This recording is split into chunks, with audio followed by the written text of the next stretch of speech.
can see the leading screen, which is just the panel. If you can't see anything, could you please put something in the chat window? Thanks. My name is Sylvia Michael and I'm the Deputy Chair of Earth Observation Australia, and today I'll be hosting the webinar. I'd like to welcome all of our presenters and our attendees, and we would ask you to keep your microphones muted and your webcams off during the webinar unless you are presenting or involved in the interactive discussions. If you have any questions during the engagement session, which is section 3 on the agenda, please type your question into the chat window and we will try to respond as soon as possible. Or if you're experiencing any technical issues at any time during the webinar, such as audio problems, please also type these into the chat window and we'll try to address these as soon as possible as well. Those of you who are presenting or involved in the interactive session, thanks very much for your time, it's much appreciated. As each of you will present, I will introduce you and ask you to unmute your microphone, and I will also advance your slides as instructed.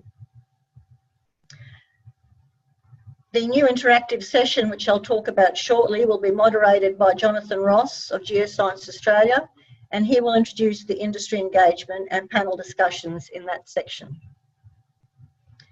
Everything today, including the webinar and the chat items, are being recorded and will be available on the website for your use as needed.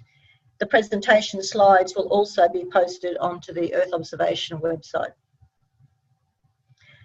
There will be a link at the end of the presentation, which we would ask you to click on and do the survey so that we can help to improve these webinar series.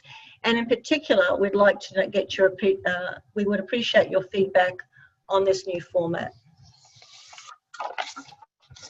So let's begin. After our 28th February meeting, we received a lot of feedback about the format of these webinars, and so we've made a few changes, as you will see in the agenda for today's meeting. In particular, we have chosen to deliver less updates on current status and engagement, and introduced a new interactive session which will be moderated today by Jonathan Ross, as I mentioned earlier. In the next meeting, we expect to present updates and engagements from different research, industry and government groups.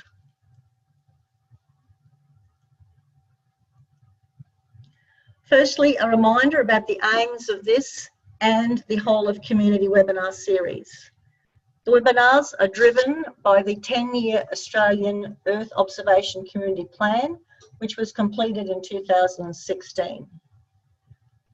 The plan delivers a unifying focus to motivate and guide the Australian Earth Observation community by communication, coordination and calibration across government, industry, research and education. The plan recognises 5 priority areas of action, these being connection and coordination, securing Australia's role in the international Earth observation community, infrastructure and people, access to Earth observation data and services, and generating value. The plan is supported by a steering committee and 5 working groups. A working group is dedicated to being responsible for the implementation of each of the priority areas of action.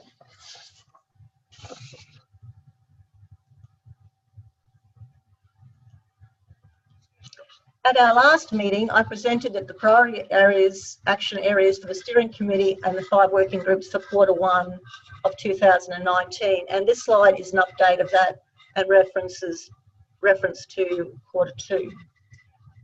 The business plan is now complete, but I would remind you that this is going to be a dynamic document and will be updated as necessary over time. The 2 items which are shown in red are the steering committee's highest priority actions. Firstly, the transition of the current informal structure, that is Earth Observation Australia, to an incorporated association and then to a registered Australian body. And the other high priority for the steering committee is to action formal meetings with potential partners for seed and operational funding. As I mentioned, these are our two highest priorities at the moment, and they have already commenced. With respect to the transition to an incorporated association, we will shortly be putting out an email to our members about this. The communication and re-engagement with our working groups is also a high priority, and I would expect and hope to have more information and a status report about that at our next meeting. And the final point about the Earth Observation Australia educational webinar series, which we introduced to you at our last meeting, we will soon be advertising the schedule for the first set of this series, and that's likely to be about data cubes. And again, this communication will be sent to our membership base via email. So now I'd like to hand over to Stuart Finn, who's going to give us an update on the Earth Observation Forum, which is being held next year. Stuart. Thanks, Sylvia. Can you hear me all right? Yes, thank you very much. Okay, good morning, everyone. So just an update on the forum. This is a follow-on from one of the priority items in the 10-year plan, which is re-establishing a national, moving to international meeting for the Earth observation community in Australia. In association with the Convention and Exhibition Centre in Brisbane, we've been able to establish a time in 2020 for delivering this forum. We have a steering committee in place already that's met several times and has produced a draft program, and that's currently being refined at the moment.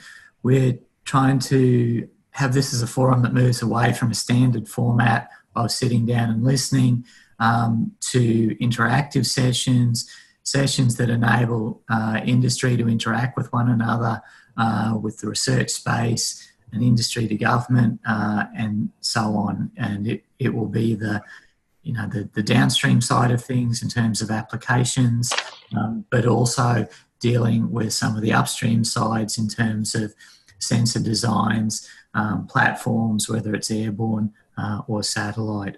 So not your usual conference or forum. It'll be in the school holiday period in September 2020. It will follow a month after the International Aerospace Convention in Sydney, and then locate that year will also be held in Brisbane, but around the April time frame. So you will see a lot more about this coming out through the EOA newsletter. There'll be, the email list. There'll be opportunities to contributing to develop it as well. So basically watch this space and please mark those dates for this particular forum. Thanks, Sylvia. I think that's the... Thanks, Stuart. So the next section in this webinar will be about current status and engagement. And we have 4 presentations in this section, the first of which is by Adam Clash of the Australian Space Agency, who's going to give us an update on what the activities of the Australian Space Agency. Adam, could I ask you please to let us know what your position is with the Australian Space Agency when you give your presentation? Thanks. If you'd just like to unmute and start, Adam.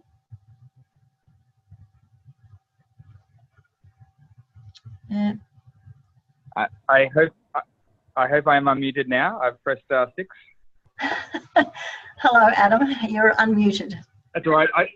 I was speaking for a little bit, and I think no one was hearing me, so that's okay. Thanks for letting me fill in for Joe Andrews here today. My name, as has been said, is Adam Clash, and I head up the national engagement section here in the Australian Space Agency under Carl Rodriguez, who some of you may know. So my job is to sort of look after the industry stakeholders as well as state and territory government, and trying to plug those industries into international missions as well with our international team. Just for updates, I guess there's been a couple of big announcements that EOA has probably seen, or EOA members have probably seen recently. We have obviously our strategy that was released. And I noted that EOA mentioned it in your latest newsletter. And also the Space Infrastructure Fund.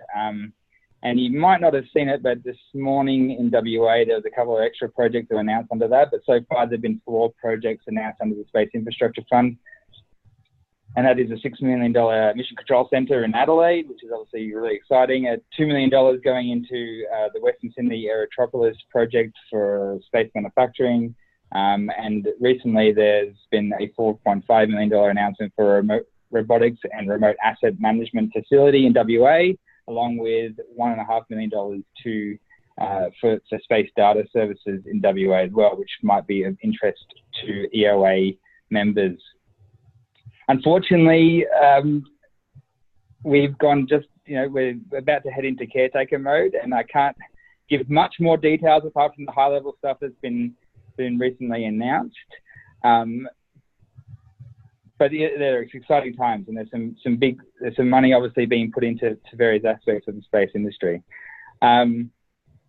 Obviously, the strategy was of big interest to the group, and there was some discussion about EOA, so Earth observation at least, not being perhaps as well represented in that strategy. I guess is probably a fair statement, especially around the infographic towards the end of it, where it looks like the funding for Earth observation is obviously complete or one of those along those lines, but in fact it was more representational of the current investment that the federal government has put into it. So I just wanted to sort of clarify areas around that. Obviously, Earth observation remains a key priority area for the agency. But the strategy does provide a great overlook about how the agency will approach developing the space industry in the next 10 years. And one of the important next steps for the agency will be to develop roadmaps and technology roadmaps that underpin each of those priority areas that you've all seen, including Earth observation. And no doubt EOA will play an important role when we go to industry and consult regarding those roadmaps, and how we develop that justification process for the agency to seek future funding into the future. And obviously, in more of an engagement sense, I don't want to take up too much people's time, but we're actively involved in different roadshows and workgroups. We have Anthony Murford and our international engagement team over in Colorado Springs at the moment. In America, and it seems to be going quite well, even though I heard they just had a blizzard warning come through that area, which I hope means they're not going to be delayed too much in coming back. And also we have some other engagement opportunities as well. I myself will be presenting at the National Manufacturing Week in Melbourne in May, and then we'll have a couple of opportunities as well with the South Australian Space Forum and the ADM forum in Canberra towards the end of May as well.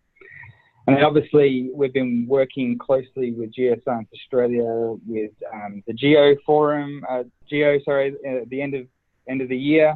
I know that Joe Andrews is heavily involved in the progress of that. But that's it for me. I'm happy to take any questions as well if there's any time. If anyone's got any questions for Adam, if you'd like to put them in the chat window. Adam, you won't be able to see the chat window, will you? No, unfortunately I won't. I'm on old school mode at the moment, just via phone. Okay, but again, if there's any questions, if you'd like to put them in the chat window, we can follow up with Adam and respond to that later. Absolutely. So, thanks very much, Adam. I'll just, if you'd like, I think I need to mute you, don't I? I can mute. Oh. Cool. All right. So the next update is about the Digital Earth Australia program. And, sorry, I've just lost my agenda.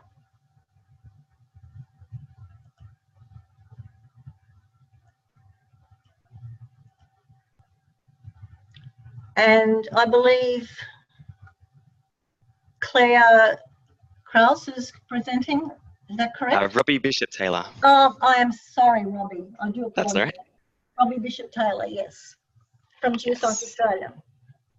Yes. Right. Yep. Thanks, Robbie. Yes, so my name is Robbie Bishop-Taylor, and I'm a Earth observation scientist from Geoscience Australia. I'm working in the Digital Earth Australia program in one of the science teams. So we're basically taking all of the Landsat and Sentinel data that's stored in the Australian Data Cube, which is Digital Earth Australia, and basically using that to develop products which are useful and sort of provide insight into Australia. So if you just want to jump to the next slide. So at the moment in Australia, we have really good elevation data for a lot of the land surface, and in a lot of Australia, pretty decent data for the bathymetry underneath the water. But that sort of leaves a big gap along the Australian coastline in the intertidal zone, which is essentially where basically the part of the coastline which is periodically flooded by tides. And this area is really difficult to map and to get elevation from because it's hard to float a ship over the top. Because it's sort of dangerous intertidal terrain where you can get bogged. It's really hard to survey by foot or by a car because there's mud and sort of giant mudflat environments. So far at the moment, there's this sort of big elevation gap in a sort of 5 to 10 metre range along the Australian coastline where we just don't know what the landscape is shaped like. And so I've been working on a project where we've basically been trying to address this gap using Earth observation data. So essentially what we've done is we've taken 30 years of Landsat data. We've used a tide model to work out the tidal stage at every single time an image was taken. And then we've developed in a left-hand column here, basically a map of what the landscape looked like at low tide, medium tide, high tide across the coastline. Using that layer, we've then extracted contours along each of these sort of relative stages, so low tide contours, high tide contours. And then we've used those contours, we've given them an actual tide height from a tide model, and we've then interpolated between them to get a smooth elevation surface, which you can see on the right. So if you want to jump to the next slide. Yep. So essentially, we've done this for the entire Australian coastline. I think if you just press that play button in the middle, there might be an animation. But sure. I'll probably do it a couple of times if that's okay. Yeah, I think it might. Yep. Oh, I'm sorry. That didn't happen before when I was testing it. Let me try that again. If it doesn't work, that's fine.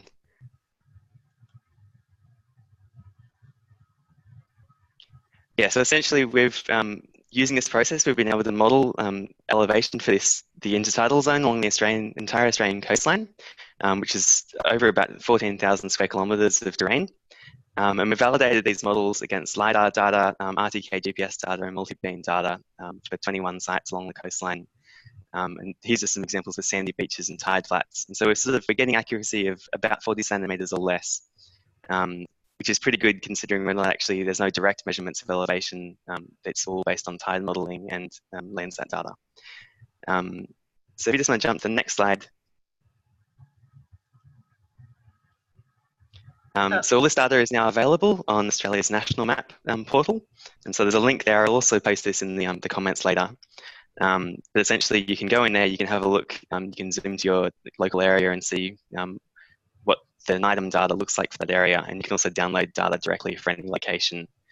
And so our hope with this is that the next stages is that we're going to start integrating this data with existing bathymetry and elevation data sets and sort of generate nice seamless elevation data from the bottom of the ocean to the top of the mountains, which will then start to enable applications like sort of whole of ecosystem habitat modelling, improved information for modelling the effect of storm surges and extreme events, and also monitoring the effect of sea level rise and predicting what the coastlines will look like under different sea level rise.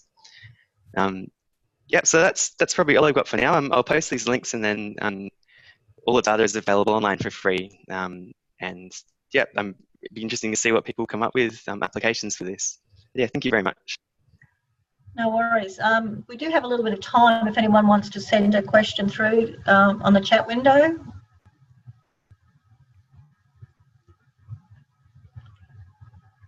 Okay, well, we'll move on then. So our next presentation is by Stuart on the National Earth Observation Analytics Hub and Smart CRC. Stuart. Thanks, Sylvia. Can you just go to the next slide? So there has been a proposal developed initially in Queensland about grouping together research groups with industry and state government to build an area for going from research to operational industry applications. This was started at the beginning of last year. It's not directly related to the CRC image that you can see on the screen at the moment. So that hub proposal is in place, and I'm going to come back to it in a minute as well.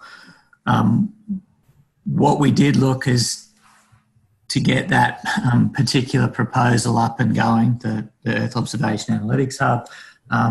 We looked at a range of different potential funding sources, and one of the potential sources was the proposal for the SmartSat CRC.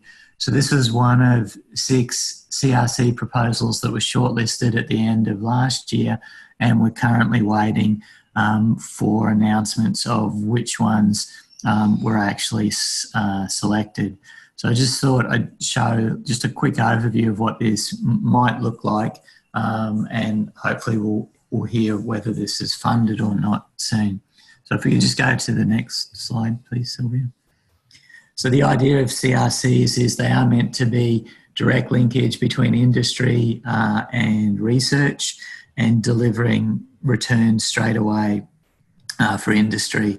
It has a 6-year time frame in terms of going ahead, and you know that the focus of this particular CRC is enabling Australia to develop its own capability, particularly in terms of communication, surveillance and Earth observation.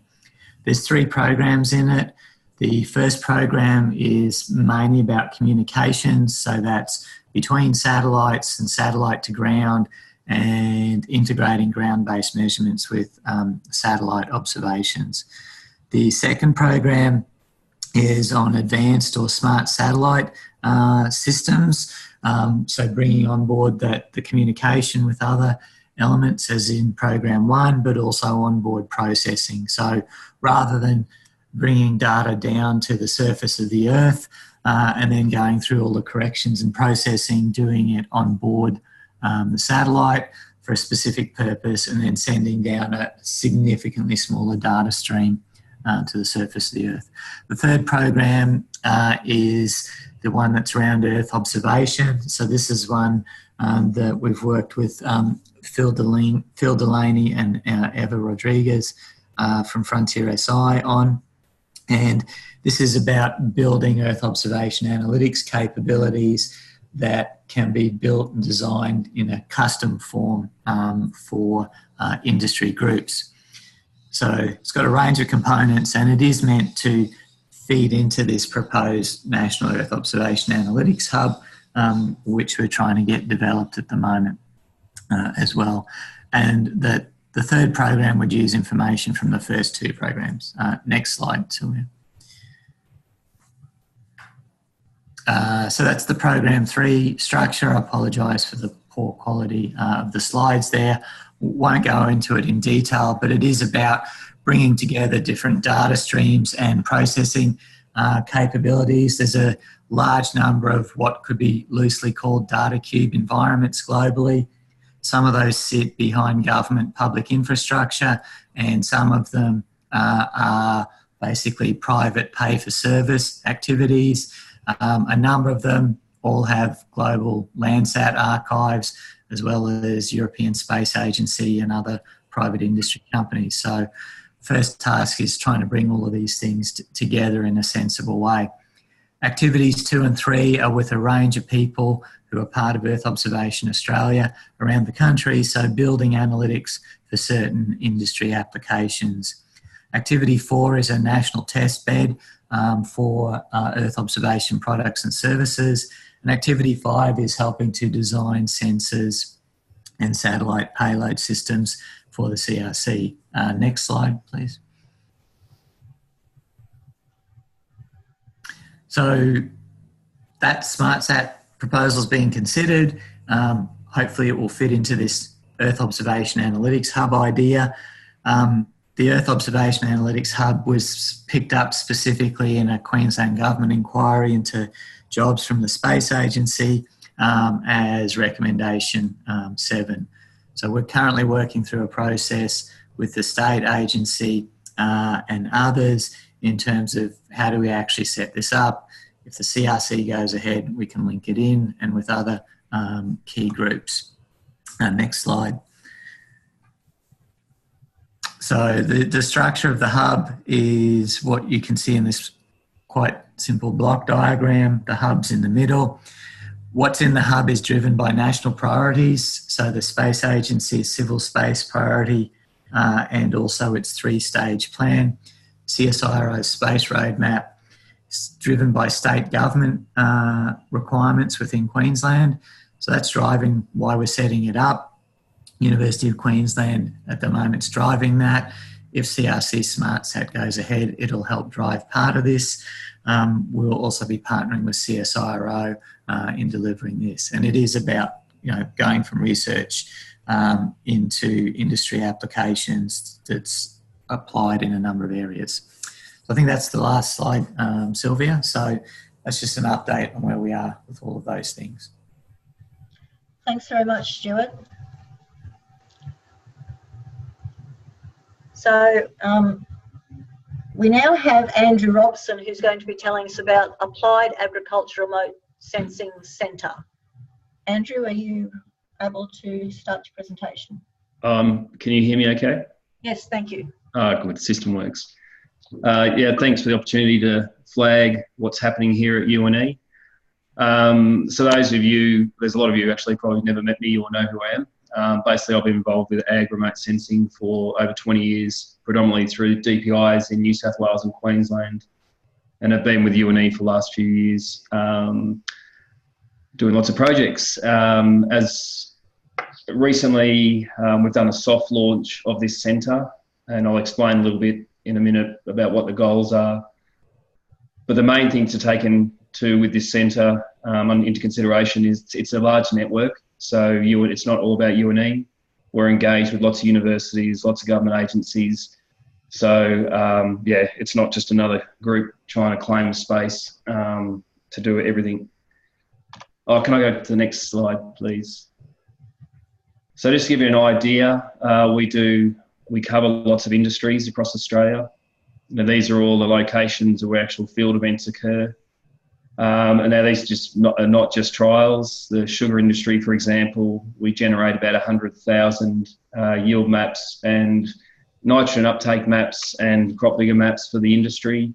We're the only group to have confidentiality agreements with all mills who provide us mill boundaries. And so that's on the point of commercialisation now after years of developing the algorithms. Things like other industries like peanut, they're directly funding us to do projects for them to look at industry-specific issues. So as you can see, our footprint's quite large. They're all industry-funded projects. Okay, I think I can answer any more questions about those specifically later if people are interested. We are likely to take on another 2 industries this year, which will be substantial projects. Happy to go to the next slide. So the reason I put this one up here is we've just come to the conclusion of this big national project that some of you might be aware of. So again, this really reiterates the collaborative engagement that we try and foster. So we have, as you can see here, we have a number of universities involved, a number of government agencies involved, and industry bodies. Again, this was an industry-driven project developing solutions that they were chasing. Things like yield forecasting, we mapped through our partners at Department of Environment and Science now, one of those departments that change names regularly. They mapped the location of all avocado, mango and macadamia orchards across Australia at a resolution of 2 hectares. We will be increasing that up to 1 hectare with them. So really useful outcomes. That's available online as the Rapid Response Tree Crop Map. Again, happy to provide the link later. And that was done by Craig Shepherd and co. That's really important for biosecurity response. Obviously, knowing where crops are greatly assists with any outbreaks to establish exclusion zones and obviously do on-ground surveys. So we have interest and will likely move ahead to do 2 more industries in the next 3 years. Another outcome of that is obviously post-disaster monitoring. So as soon as a cyclone or flooding event happens, then we can quickly let the industries know of how much area has been affected. We also include a lot of on-ground sensing work with CQU, with fruit quality sensing, with NIR guns on ground. And also University of Sydney ran their robotic systems around with LiDAR. UQ did a lot of LiDAR and UAV work with some of the first really good solid research on the impacts of flight speed, heights, and solar angle, etc. on UAV imagery when going to be using it to develop algorithms for tree crop. So some really fundamental science was done out of that project, as well as some really useful outcomes for industry adoption. So we're currently commercialising the avocado outputs, and we will be looking to continue the commercialisation of some of the work and continuation in a number of other tree crops. Happy to go on to the next one, if you like. Excellent. Oh, sorry, this involved lots of clicking. Sorry, I didn't want to put a heap of text. So this is just to give you a bit of an idea of what we plan to do through this centre. So click away, you'll obviously pick up the ideas as you go through. That's fine. All the projects we do are industry driven, and I don't say that lightly. We do have industries coming to us asking for solutions, and then we establish the team and the technologies around to answer those questions. So we're definitely not one of those groups running around with a platform and a drone trying to insert ourselves everywhere that fits. The main things that we look for is things like monitoring and forecasting of crop health. So it's a lot of on-ground work and validation of the instruments. We focus on those pests and diseases that are of relevance to the respective industries. We do yield forecasting not only at the block level, but as you saw with the sugar, the whole industry with regional forecasts, nutrition management, crop condition assessment. So all the standard sort of precision ag measurements, but done within field and regions, etc. So one thing I should mention with the yield forecasting, it's not just captures taken at one time. It's also, we developed time series models out of Sentinel. We did single capture forecast from Spot, and we're currently in the process of merging all those algorithms across to Sentinel. So with one image, we can generate all these maps and all these forecasts using a couple of different approaches. Okay, happy for the next ones? Oh, that's my phone, sorry. So another big part of it is the calibration and validation. Obviously, again, you have a lot with the ag boom at the moment. There's a lot of talk of platforms and sensors. We do pride ourselves on doing the appropriate amount of on-ground work to understand the influences of location, seasons, varieties, things like that. And we won't push commercialisation or promoting those products widely until we have a good grasp of how that works, and then working out ways to compensate for those variations. So I did mention also rapid response to plant biosecurity. So we're not only is that national tree map looking at locations, we're just about to start a tender to bring a number of commercial agencies together, including Arbo Carbon over in Western Australia and Concilium in South Australia, to look at and Airborne Logic, sorry, I should mention as well. So a number of commercial groups who have a number of different platforms and sensing platforms and analytics to give them an opportunity to see how well they go identifying individual plants in the backyard of Darwin, actually. So that should be a really interesting engagement. Okay, happy to go on as well. Yeah, I've mentioned the natural disasters. So as I said, not only does that national map show the polygon distribution of crops, so we can estimate damage following floods and cyclones, but because we map large industries at the block level as well, we can quantify damage to individual crops and adjust predictions and forecasts based on that. Happy to go to the next one, please. So there's only a couple more, sorry everyone. So commercialisation is a huge disjoint between R&D, the technologies, and obviously the commercialisation of those results. So through this centre, we're very thoroughly committed to linking with some really good commercial providers of what we're developing. We also want to act as a sort of a benchmarking of some of these startups and sensor providers that are everywhere at the moment. So we'll give them an opportunity to generate their wares, give them some opportunity to get a bit of a footprint in with their different industries, but be open to, obviously positive and negative, not criticism, but suggestion on how to make sure what they're doing is done appropriately. Okay, the next one.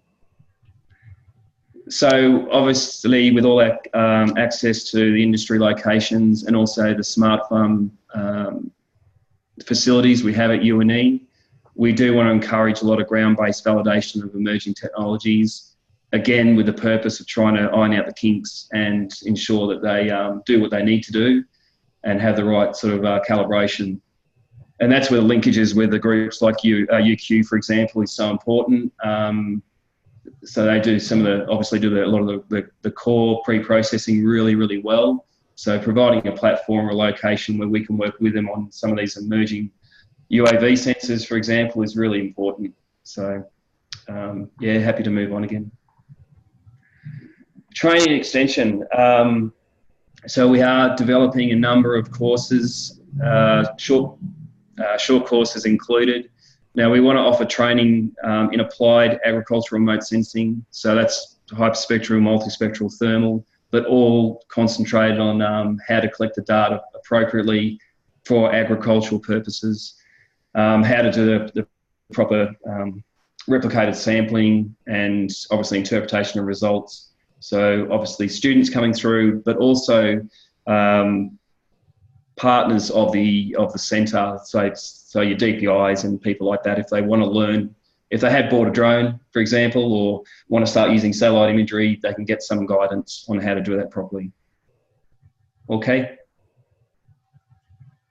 So our partnership has 3 tiers at the moment. As I said, we've had the soft release 2 weeks ago with really good feedback. We're not looking at thousands of partners because we do have a lot of these big projects that are occurring at the moment. But we are, those that are really keen to be part of this network, then more than happy to give them the opportunity. The big difference, obviously, apart from the price, the gold members will get a position on the steering committee and therefore help to ensure that the outcomes and the projects we're engaged with meet the agendas that they need to deal with as well. Silver membership is, obviously engagement in projects, but a lot lesser extent. And for our research academic friends, the universities, it's just a free engagement. It works well already, where we share technologies and knowledge to better respond to the industry needs. And that's basically me. So, more than happy to questions either by email or phone or later date, but hopefully it gives you a bit of an idea of what's happening. Great, thanks very much, Andrew. We might, if anyone has any questions for Andrew, please put them in the chat window or, as he's mentioned, email them to him. But we might move on to the interactive session now. So this is a new session that we've instigated due to feedback from the previous webinar. Jonathan Ross will be the moderator for this session, and I see that Jonathan's been posting in the chat window trying to get engagement, and there's already been some responses to that, so that's great. Thank you very much for that. I'll hand over to Jono now. I'll still be doing the slides, so if you could let me know when to move on, that would be appreciated. Okay, Jono? Hey, thanks very much. Hello, everybody. Happy Thursday. Right, as we were saying, it's a bit of a suck it and see approach today, but we've got 2 quite different topics, and the idea here is for you guys to be able to put your thoughts and questions into the chat window there, and I'll I'll try and turn them into curly ones that we can throw at the presenter for DEA, which will be Phil Delaney from Frontier. And then we've got a good little panel set up to talk about Australia's imaging radar capacity. So we're going to kick off with Digital Earth Australia Labs. We're going to start with Phil Delaney, who's promised he'll be done with some introductory scene setting slides in about 7 minutes. While he's presenting, start putting your questions and ideas and thoughts into the chat window. I can't promise that I'll be able to throw all of them at Phil, but we'll give it a good try. We've got about 15 minutes. So Phil, go for it. Thanks, Jono. And can everyone hear me? Yes, thanks, Phil. Excellent. So you'll see that my name's not on the slides, and that's because I've taken these straight from a presentation that Trent and Eva gave at the recent Locate conference. In the interest of time and getting straight to the discussion, I'm going to skip over some of the introduction ones, and just if you could jump straight to slide 5, which is called Industry Consultation Process. The next one, yep, we can. I'll just start from here. So I'm gonna beat that 7 minutes, Jono. Some of you will hopefully have heard us talk about the industry strategy in the past. Essentially, the funding for Digital Earth Australia is heavily focused in the future on creating innovation and economic benefit across the Australian economy, focused through private sector companies, to work out the kinds of changes and focus areas that the DEA team would need to work on from now, but particularly from July, once that funding stream kicks in. They engaged Frontier SI to run an industry consultation and develop some reports and a strategy on how to effectively make that transformation. So through this community and others, we've engaged with over 500 individuals, more than 100 in a face-to-face way, have published some kind of barriers and opportunities, undertaken some training, and also about a month ago, we released the Digital Earth Australia Industry Strategy document, which is published online through the website there. If we move to the next slide, the key elements of that strategy, and we were very happy when we managed to align the 3 key parts with D, E, and A: data and technology, education and training, and awareness. So the overall vision of what Digital Earth Australia is trying to achieve is to increase the use of Earth observation data and products by lowering the barriers to its use by Australian businesses. Note that nothing in there requires anybody to be using any of the technology infrastructure per se that DEA has there. It is about ensuring that the investment that happens through that program maximises the use of EO across the Australian economy. The tools are one part of where that investment goes, and that's represented in that first strategy box there. But the investment stretches all the way from the work that's required to advocate and maintain access to the data, the ground station infrastructure, the storage, the processing, the analysis, the creation of derivative products, and importantly, going forward, and this is highly reflective of the views of industry as we talk to them, a lot of work on education and training, particularly focused on making sure existing professionals have the right skills to use EO data in a greater capacity, and also ensuring that if the growth that we want to see in the EO market is achieved, we won't have the staff for it, particularly coming through the graduate programs at the moment, ensuring that we've got a pipeline of trained professionals and also related professions that can move into EO coming through the pipeline. And the last element of the strategy, and certainly the one that caught us off guard the most in terms of where industry was wanting GA to focus the Digital Earth Australia funding, is really acting in the pre-competitive market awareness and market education component to reach out to Australia, create a lot of partnerships, create a lot of awareness, and start to build the size of the market that the rest of the research industry and government services can then better reach out to once the awareness is there and once the issues around kind of understanding and trust have started to be overcome. So to make sure that we can do all that, we need to rapidly test a lot of the ideas and activities within the strategy. So if we move to the next slide, the major activity that we'll have around that is something that we have recommended called the Digital Earth Australia Labs program, which is a way to have small incubation activities, and we don't want incubation to lead to an impression that this is only around startups. This is for any size business at any stage of maturity that is focused on solving real problems that has a customer in mind. We want to be able to stimulate activity that can be maintained through an active customer base. Geoscience Australia and Frontier SI have no interest in owning the IP from the investments that may go out through DEA, and as well as some targeted investment. We're also looking at greatly increasing the access to the advisory and technical capability within GA to help companies that are exploring this through their customers at the moment really make sure that they can get the best out of what's currently there. And then if we go to the next slide as to what we're actually doing with that right now, last week we announced the first round of DEA Labs. This is something which which Frontier SI are funding. And we are releasing, to test this idea and this concept over the next 6 months, 3 projects where we have funding for each project up to a $50,000 limit. We do not require matched funding to be raised. Certainly doesn't help, but it is not a requirement of the project, of the initiative at all.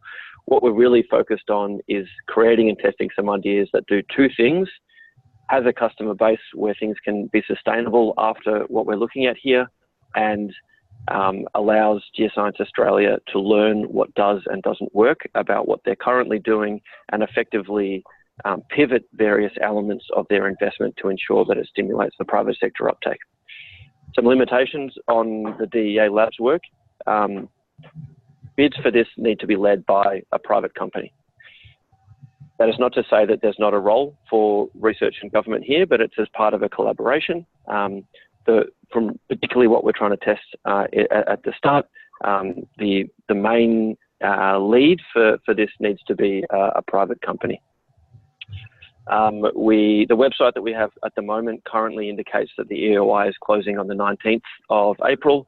We have realised that that's Good Friday, so we'll be giving everybody another week, and we'll be updating those documents soon. And some templates and some more information can be found on our website.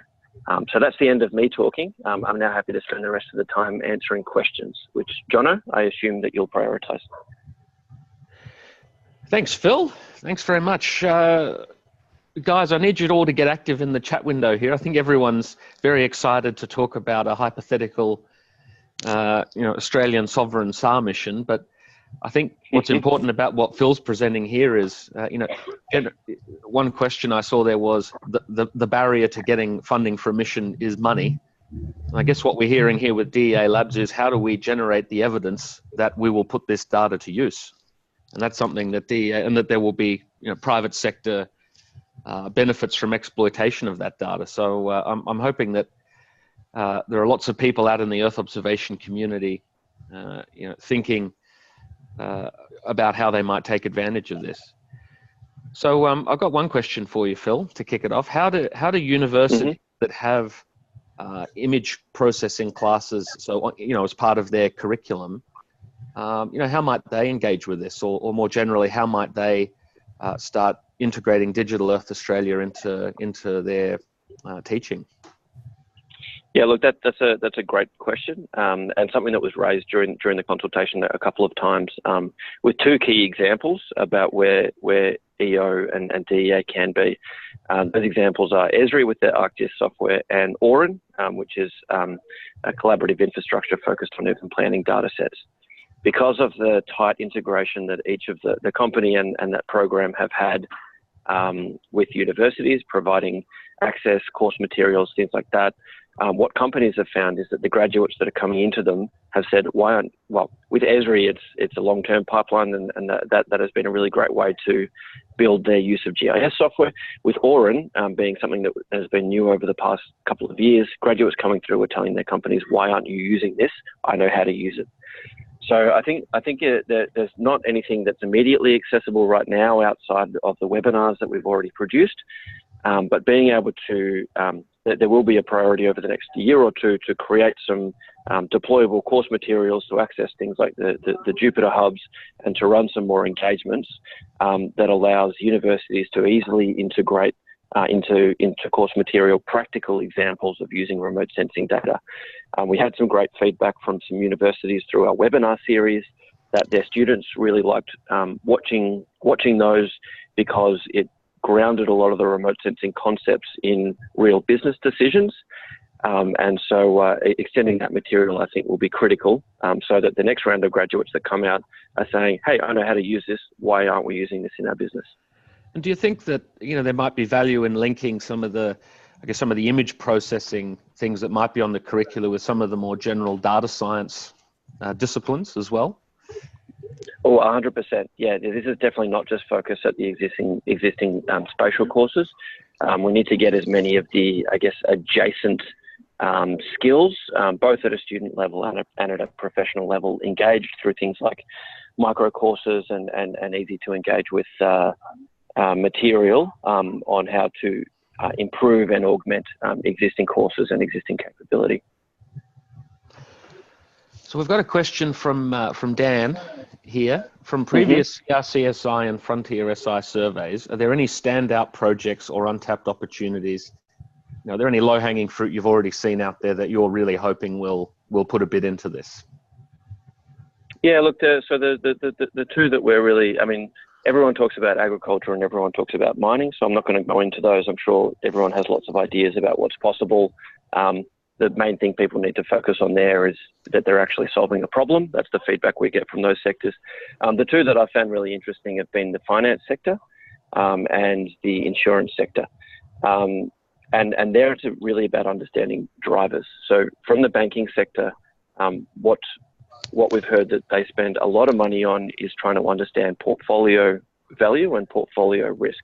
So rather than looking at individual assets, if they were going to try and have a way to have a look at, say, the overall riskiness of their agriculture investment portfolio versus, say, their residential mortgage portfolio, how do they go about understanding that kind of risk at a large scale, particularly when including new information such as, climate change, or also bringing in many of the things that we know remote sensing can do around kind of feed-based security and the impacts for that on overall business sustainability. So that's one great way to look at the finance sector. In the insurance sector, it's very easy to switch insurers. And so what insurance companies have been looking to do is try and make the customer journey as clean and as simple as possible, to mean if someone wants to move insurers, they don't have to fill out 500 fields when trying to get new house insurance. Maybe we can automate a lot of the feature extraction using a combination of different Earth observation technologies to say, if you put in your address, I already know all these things and all I need you to do is validate and fill in a couple of gaps at the end. So those have been a couple of good examples, I think, about areas where there's a lot of untapped potential. And one other quick question for you. How onerous is the paperwork to submit one of these applications? We want everyone to put together no more than 2 pages. The whole thing's 2 pages. Wow. The EOA is 2 pages. Well, that's good news for everyone on the call. We'll then have a longer proposal, but that longer proposal will be short. Definitely not. Well, that's good. Well, look, we'll let you go, Phil. Thank you very much for taking the time to talk about it. Cheers. Thanks very much. And I could see a lot of questions there popping up around the SAR capability, so we might move on to that discussion. We've got a bit of a panel assembled here to bounce our ideas off. My context on this is we seem to be in a bit of a golden age for SAR, actually, both public good and commercial. We've got a fairly good alphabet of missions either up there or on their way, XC, LSP. I guess what I'd be interested in out of this discussion is if we were to do something ourselves as a nation, what priority observations and observation characteristics would we most be looking for? How important would it be as a tool to reduce our exposure to data supply from overseas companies or overseas governments, and why? And how important would it be that anything we did also acted as an Australian contribution back to the global observing system, given how much data we rely on from so many other operators out there? So the way we're planning to run this is I'm going to ask each of the panelists we've got to respond to the question that's been posed in about 1 minute or so, which is, does Australia need a sovereign imaging radar capability? And if so, how should we go about building it? And I'm going to throw to you, Stuart, first, if you'd like to kick us off. What's your response to that question? We got Stuart? Okay, sorry, I'm unmuted now. Thanks, Jono.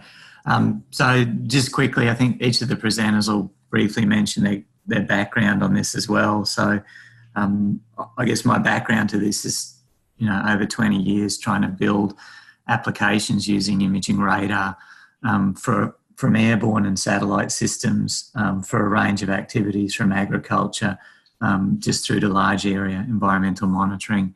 From an Australian point of view, we actually need instruments that do work under all weather conditions, because a large part of the country, whether it's the north or the south, can be under cloud at certain times of the year. And also it's a day-night imaging capability. So if we're looking for high repeat coverage without sort of a geostationary optical capability, imaging SAR is something which is on the list. I mean, when you look at previous studies of prioritising what common needs are for environmental monitoring across Australia, from local to state and national levels, imaging radar comes out within the top 3. And that's for both terrestrial applications in terms of looking at what's on the surface and its structural characteristics, changes in height and elevation around interferometry, which hopefully Amy will talk about in a minute, but also for marine applications, particularly looking at surface roughness, ocean wave conditions, and climatology as well. So, that having an all-weather imaging capability that tells us about what's on the surface and how it's changing at quite fine spatial resolution would be something that's definitely in the national benefit from a government point of view, but also for industry to develop. This is an area where we have a very small set of people with high-level expertise, and we could build it, and it could potentially be an international contribution. And for companies, it could be something where they build capabilities here, because Australia's got a range of different environments and applications that could be exported globally as well. And the final point I'll make is there was a proposal for an imaging radar satellite that Professor Andrew Dempster and his group developed several years ago when we had our first space research fund, and they did all the background work to it and it was ready to go. So, I think we have the engineering to do both ends of this. So if it's something that could be invested in, it would be quite useful. Thanks, Jono. Yeah, thanks, Stuart. And Stuart, we might pass on to Amy, given that you named her here. Amy, what's your response? Do we need a sovereign imaging radar capability? And if so, how should we go about building it? So to give you a bit of background, I'm currently working within CSIRO as the Satellite Operations Manager for the NovaStar satellite. And I'm also running a SAR Science initiative. So that was launched under the Space Technologies Future Science platform. And the idea is to facilitate science activities that are complementary to NovaStar, and also look at beginning to build a greater SAR expertise. And I think when we're talking about our imaging radar capacity, looking at the comments that are coming up in in the chat window. It's really, I guess, the capacity in terms of people and expertise. And I think it's equally important to solve that whilst thinking about having, a sovereign SAR imaging radar capacity. So I can talk to you a little bit about Novasar 1, and I think that really that's, our first step. That's our pathfinder currently towards this national radar imaging capacity in terms of a physical satellite. And really what we need to think about is what is the value of SAR? What are the gaps that we want it to fill? How does it compare to our long-standing expertise in optical data sets? So Stuart mentioned the ability to image during the night and also during the rainy seasons.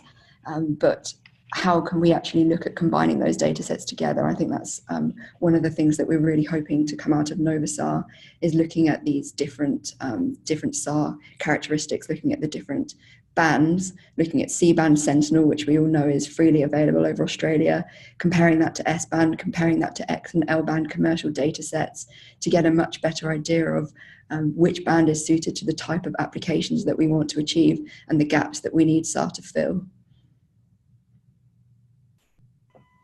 Excellent, thank you. They're very useful introductory remarks. So I'd like now, Peter Scarth, are you there? What are your thoughts on the question at hand? Yeah, good day, Jono.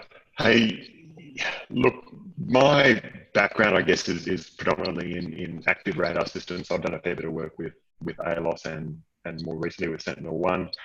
And I think there's a lot of excellent applications there. One which I think is critical, and it's probably coming more from the passive radar stream, I guess, is looking at soil moisture. So the amount of moisture in our soils across Australia is reasonably critical and impacts upon drought policy, on subsidies nationally. Vegetation condition, across the Murray-Darling Basin, for example, is in the limelight at the moment, I guess, and it feeds into modelling, around fire, grass curing, and all those sorts of things as well. So I find it hard to work out how to sort of compete with I think what's NISA, $1.5 billion instrument that's going into space. Yeah. I don't think we're going to do a whip around, crowdfund that too quickly in this group. But I do see a lot of benefit from, concentrating a bit also on just looking at, passive systems or systems for looking at, soil moisture, because we've got a very much a water limited country. Okay, thank you very much. And now we've got one more person to talk here, which is Sean. Are you there, Sean? What are your thoughts? Do we need one, and how should we build it? Yes, good morning, Jono and everyone. Well, obviously I would be very supportive of us building one. As is laid out on that slide there, there's this incredible development in the SAR space. We have these X-band, L-band, C-band options. Important on there too is the S-band from Novasar. NISAR will also have an S-band component. And we have the P-band coming up from the ESA biomass mission. So obviously we can't compete in this international space. Incredible investment from the likes of NASA and ESA. But there are definitely little gaps in there where we can contribute, and the Novasar one's a good example of that, of filling that S-band wavelength, providing information that we can't currently get from C and L. A key other point, so I'm coming from a vegetation land monitoring background, and one of the challenges is that I typically work with LiDAR data and optical imagery, and LiDAR is a very tangible product, and SAR analysis is very complex. You need very good physics background, and people have mentioned the capability planning and development, and I think that's a very key focus in developing students and scientists, users with the expertise.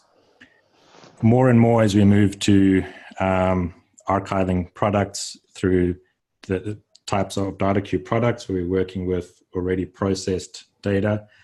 That's great, but we need to be very aware of how that's been processed and where those products come from, how the terrain corrections have been done, for example.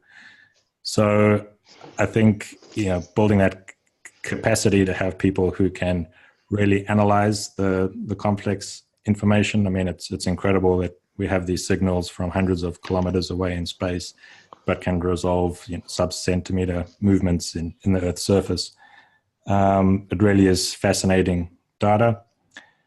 I think just in terms of why Australia would need its own, just greater flexibility to have closer to real-time response, for example, flexibility in tasking, also looking at different view angles or different polarization options, and also just as a way of contributing to that greater international initiative. And my last point on the capability, what's very important coming out of the ESA is not just their satellite development, but also the software development that they're putting in. So building a product like Snap and the Sentinel-1 toolbox, that's an incredible resource, making those data sets available to people. In the past, we've had to rely on very expensive software for processing SAR data, and now we can actually do a hell of a lot of it in Snap. So that's all from me. Great, that's very helpful. Thank you for that. I mean, I'm looking here at the comments, and there's obviously a lot of excitement out there about all the different potential areas we could support with additional SAR data. I guess if we were to build a mission that satisfied all of the user needs that I'm hearing expressed on the comments here, it would be NVSAT plus plus plus plus plus. It'd be absolutely enormous. So I guess a question to the panel that comes out of the comments to me is, how would we decide as a community what the most important mission requirements would be if we were to do something ourselves? Jono, it's Stuart. Maybe a start and a segue. I think a lot of that information's in place already, and as I think Peter pointed out, the scale of investment to build something like this is quite significant, and not something you're going to bring down to CubeSat level for a range of reasons initially. So, working out those requirements and then figuring out how to co-invest and potentially pushing the space agency to do that. I mean, Novasar is an example of this already with a small contribution, and that might just throw to Amy in a second on that, because that's partly to help give us access to something globally where we can build applications and do things.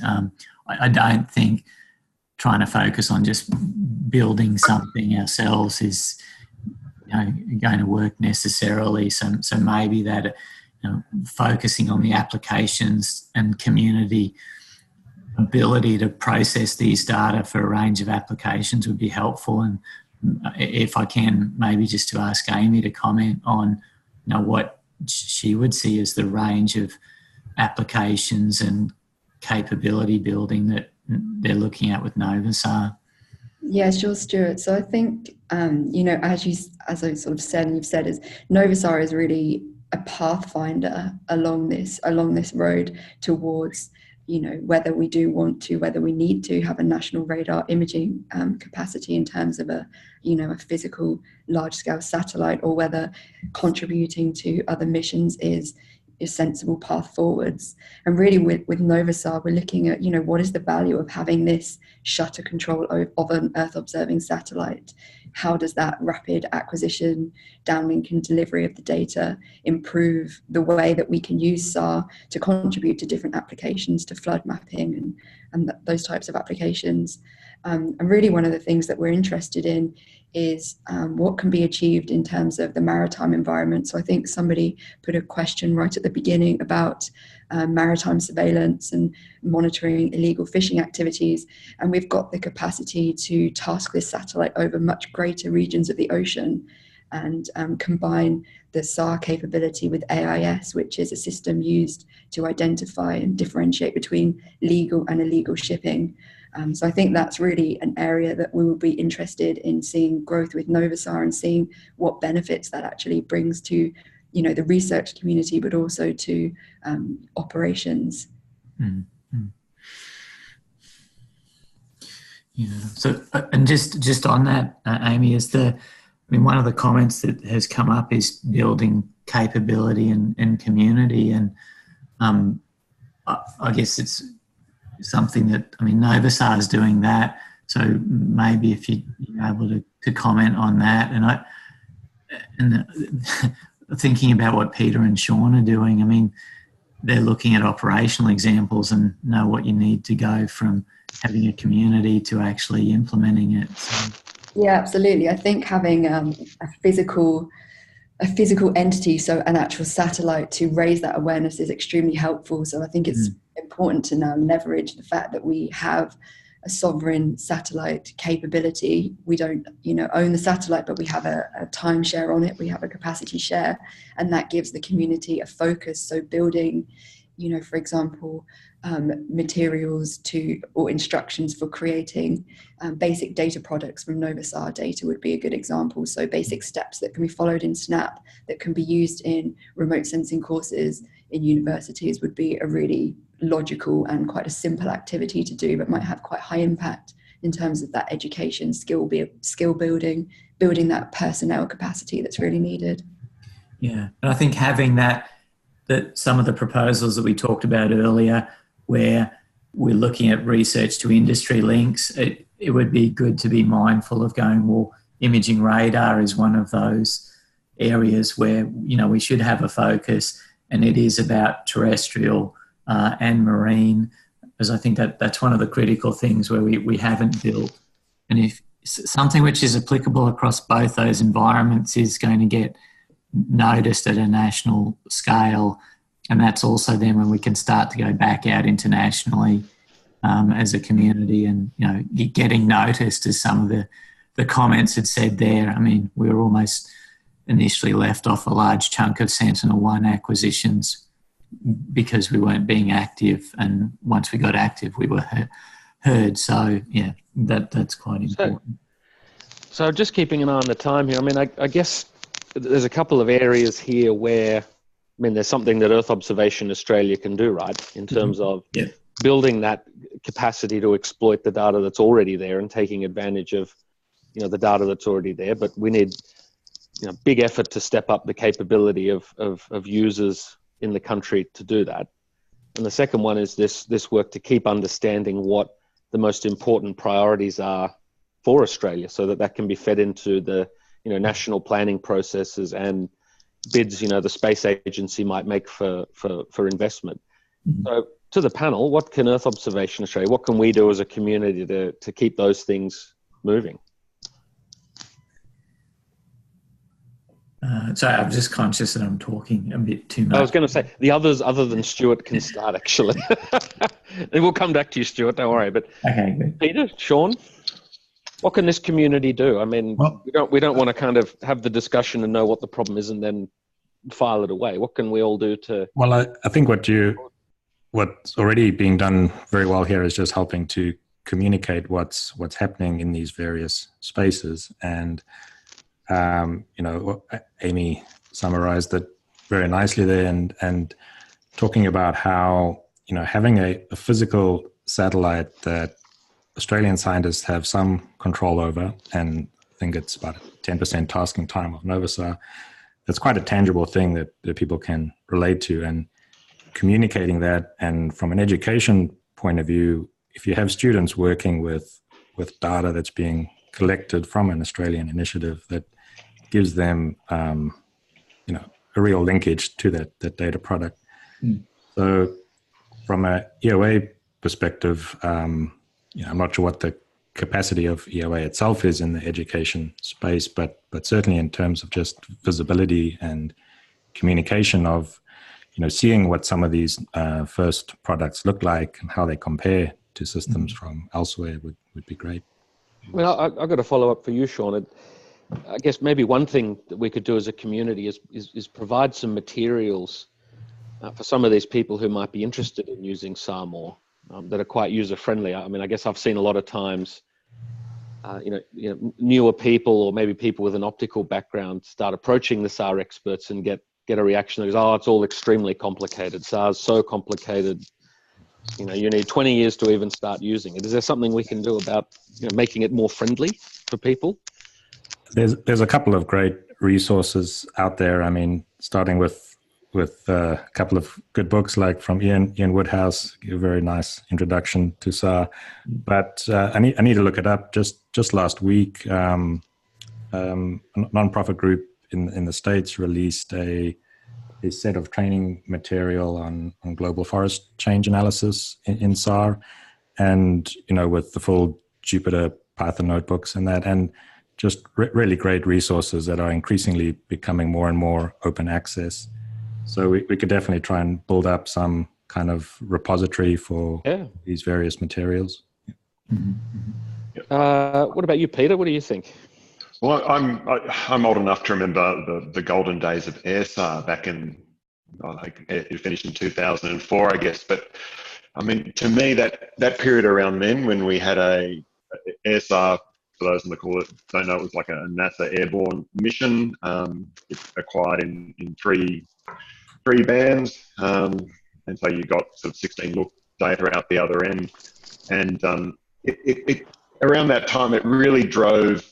There were a lot of people working on that data at the time, trying to work out how to get data off an exhibit tape to start with. But then, just going through that process of, going from single look complex to ground range detected data, and basically, running a whole lot of science around the instrument and the capabilities, I guess. And in some ways, we lose a bit of that at the moment, because we get presented with, nice ground range detected data, from analysis ready outputs and things like that, which is great for a lot of science. But, if we can, I guess, try and link a lot more with, with the international missions. So, going out, particularly if there are, airborne instruments internationally that we can encourage to come and fly our long-term sites to collect, data with our sort of broad cross-disciplinary ecological community, I guess.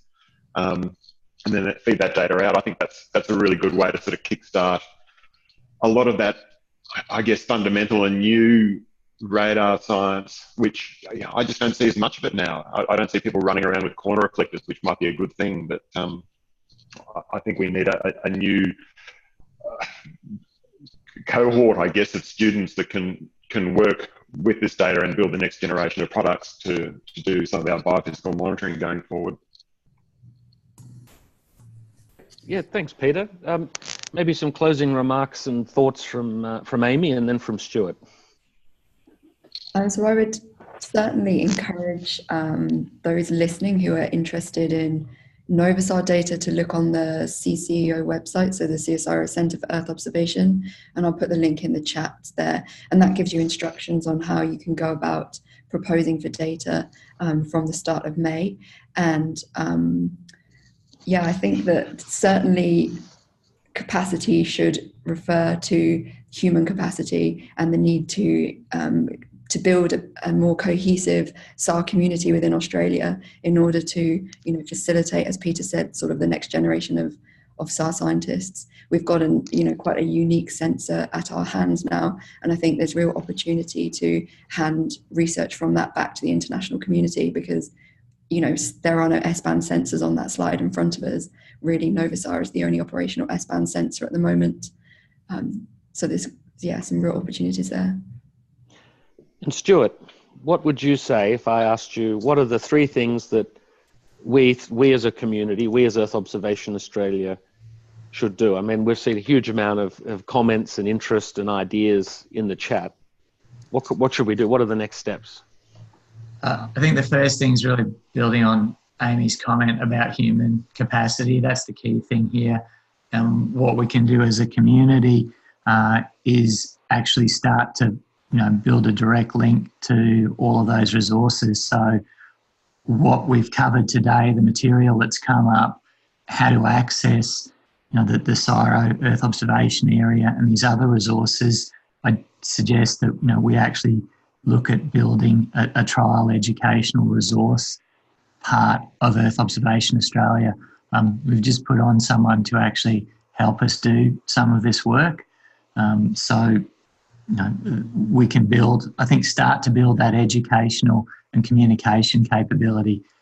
The second thing, as a community, when we have future meetings over the rest of this year, is think about if there are funding opportunities for new national capabilities, and the two that Adam mentioned with the Space Agency, maybe we look as a community at submitting something for those.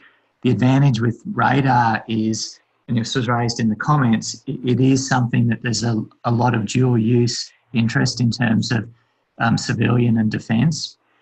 It's something that provides unique information across our terrestrial and freshwater aquatic environments and our marine environments as well. So in terms of investing in a resource or building a capability that will have a return to government and industry and building something internationally that we can give back, this is one that would potentially tick all the boxes. So rather than two things, John, I'll just stick with those two. So the first one's the educational resource capability on the website for imaging radar, and we'll work closely with Amy to put that up there. And the second thing is that we carefully as a community, start to think, well, maybe we can take an initiative later this year to push, building on what CSIRO's done in this space, but also as a bigger community to say, look, we need, to build this to the next level going forward. So I'll leave that there. Thanks, John. Yeah, thanks very much. And thank you to all the panelists and all the participants. We're going to have to wrap up there in the interest of time, but as we said at the start, this is kind of a new thing for these webinars. So when you get the link to the survey or get an opportunity to provide feedback on how this one worked, that would really be appreciated, because it will help the organisers, plan the next webinars to make sure they're as useful as possible for the community. And so with that, Sylvia, I might hand back to you. Thanks very much, Jono. And as you say, that was a great session, and we would very much appreciate people making comments in the survey if they found that useful. Judging by the number of information in the chat, I would expect that there would be a big yes, that was very useful. So thank you very much everyone who presented and all our attendees. Our next meeting will be held on the 13th of June. I remind you that the recording, the presentations will be uploaded onto the Earth Observation website, and they should be available next week. And also that we will be sending out an email with respect to the incorporation of the Incorporated Association, transition to that, and with respect to the educational webinars. Thank you again very much for everyone attending. It was a great amount of engagement. It was really good to see, and I'll now close the meeting. Thank you. See you, everybody. Have a good day. All right. Thanks, everyone. Bye.